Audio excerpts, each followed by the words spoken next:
Mirëmbrëma të dashur miq të mi. Ja ku po ritakohemi sonte sërish së bashku me rrëfimin e radhës, këtë herë për të ardhur pranë jush me një histori tepër të dhimbshme. Në këtë linjë telefonike do të na bashkohet një vajzë e cila po jeton një jetë jashtëzakonisht të rëndë.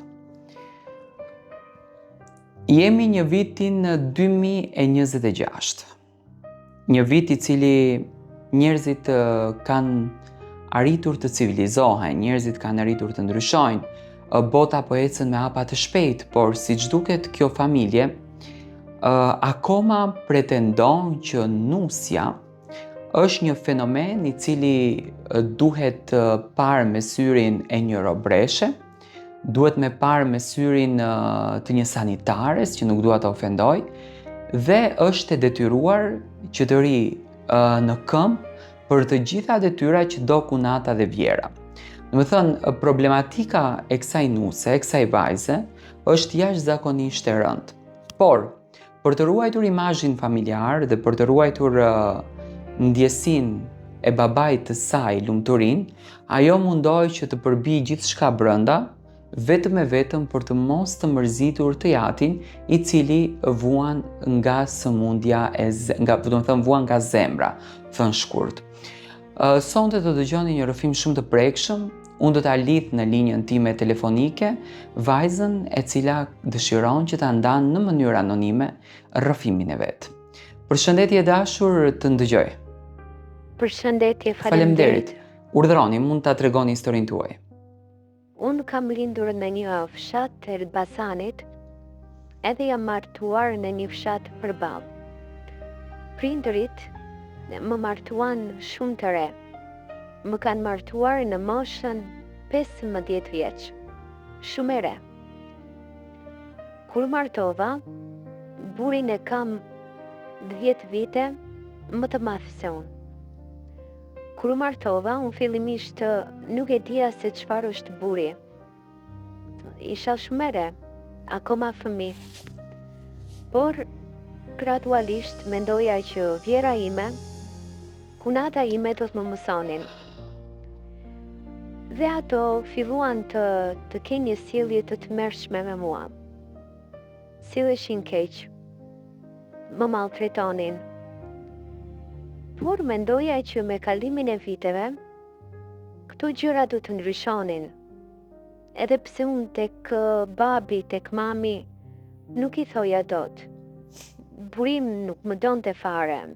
Ai vetëm më rihte për gjëra kot, për gjëra pa vlerë. Po e kishte si zakon. Çdo natë, kur vinte nga kafeja, më rihte në maksimum edhe flinte. Më fal, po bashkëshorti juaj, do të thënë, ai nuk të mbron fare në jetën tënde. Jo. Ai mua më trajton vetëm si një shërbetare në këtë shtëpi, për të larë, për të pastruar dhe për të kujdesur për nënën dhe për motrën e tij që e ka të ndarë nga buri. Dhe unë jam duke hequr aq shumë. Vjera çdo ditë bën probleme. Çdo ditë mundoj që të krijon zënka, të cilat nuk i bëjmë ne fare. Kunata mundoj të shpifën. Janë duke më vënduar lloj buri që bashkëshorti im i beson edhe të ngrihet edhe të më rreh mua, të më shkatroj jetën. Unë i bëj këtu në këtë familje 15 vite martesë. Kam edhe fëmijë, kam. Por çdo, më kanë shkatruar.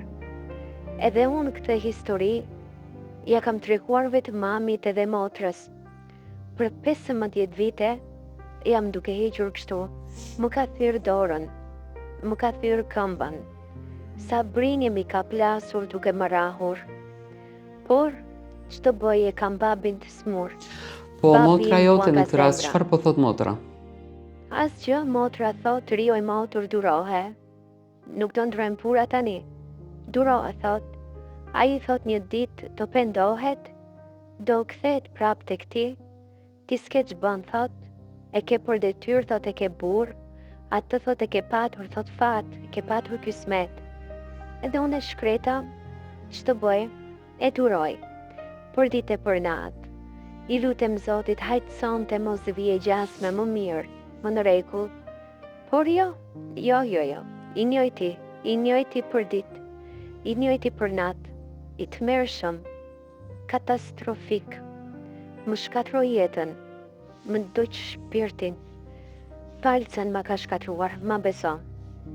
Mbrëm, jo më gjatë mbrëm, erdhi në shtëpi, më kapi për flokësh, më gjueti për muri, më ka rrahur se s'bën. Edhe unë s'kisha çfarë të bëja, mundosha ta mbroj veten, mundosha Do me t'jap thënë nëna forcë jote vetes. ndikohet nga problematikat në fakt të mentalitetit, të kulturës, nga zona ku ti vjen. Jo, mami s'ka fare fuqi. Ajo ashtu me dhimbje më shikon e shkreta. Nuk di se çfarë të më bën, ku të më çon. Me një pension jeton. Hajtja unë të ndajmë, ku të shkoj. Baba i mami kanë një shtëpi. Edhe ajo është në emër të vllajt. Vllai më thotë që s'kemi të bëjmë më motër. Tani burri për të duruar është. Me thënë të babi drejtën se në dije. shumë e dhimbshme, unë personalisht në asnjë mënyrë nuk do kisha dashur që në vitin ku jemi, ashtu siç e thash edhe në fillim, fenomeni i njerit të vuante kaq shumë shpirtërisht. Mori Tiron. Unë jam duke dhënë shpirt për së gjalli. Vuajtjet e mia nuk tregohen me një telefonat.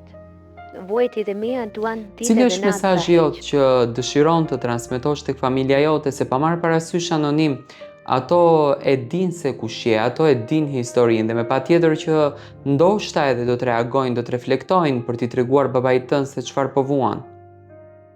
Çfarë do t'u them? Do t'u them që le ta mendojmë pak më seriozisht këtë gjë, se unë jam në fund të jetës. Unë nuk mundem më. Nëse ato nuk më pranojnë, unë nuk e di. Ndoshta më vjen keq që po e them se i kanë fëmijët, po më shmërzit jeta më. Edhe mund t'jap Unë sinqerisht falenderoj shumë, faleminderit që ndave rrëfimin e jetës tënde, historinë tënde shumë të dhimbshme me mua. Uroj me zemër që të marrësh të bukurat e kësaj historie, me patjetër që shqiptarët do të kyçen nëpër komente, do të komentojnë për këtë që po dëgjojnë në fakt nga goja jote dhe do t'japin mendimin e tyre. Faleminderit shumë. E pra të dashur miq, ishte ky rrëfimi që ju sapo dëgjuat. Unë uroj me zemër që Zoti të vë dorë dhe këto histori të marrin kuptim të bukur, të marrin ditët e bukura të tyre dhe shpresoj që dhimbjet edhe lotët të këtyre vajzave të ndalojnë, sepse nuk është e bukur që të nisësh një jetë ku ditët e tua janë ditët të rënda shpirtërore.